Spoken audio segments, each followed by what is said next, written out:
Манижа Аҳмадова, хабарнигори тоҷик, ки чанд сол боз аз гаронвазнӣ азият мекашид, дар 1 солу 3 моҳ вазни худро 27 кило кам кардааст. Гаронвазнӣ ӯро ба чанд беморӣ ва мушкилӣ гирифтор карда буд. барои худам як системаи муайянро интихоб кардам. Яъне чӣ?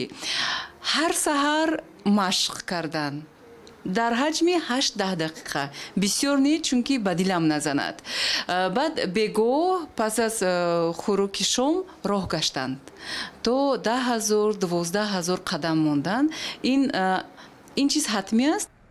сабаби фарбеҳии одамонро табибон аз меъёр зиёд ҷамъ шудани чарбу дар бадан медонанд, ки иллату омилҳои гуногун дорад.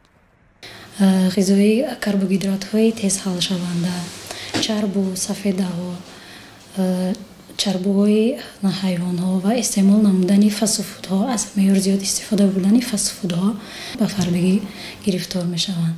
табибон гаронвазнӣ ва ё фарбеҳиро беморӣ медонанд.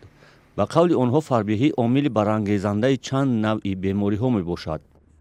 ин ба бемориҳои системаи дилура, сактаи дил ва сактаи майнаи сар, бемориҳои санги талха, бемориҳои пӯст ва омоси рӯдаи ғафз оварда мерасонад. 4 март рӯзи ҷаҳонии мубориза бо бемории фарбеҳӣ аст. барои тоҷикистон ҳам бо вуҷуди мушкили ғизову нодорӣ ин масъала хеле муҳим шумурда мешавад.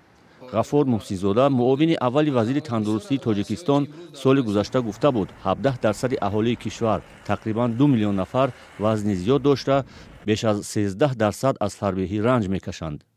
як таҳқиқот низ ахиран нишон додааст, ки фарбеҳӣ дар миёни занон то ба 42% расидааст, дар ҳоле ки ин нишондод дар солҳои 2016-2017 38%-ро ташкил медод.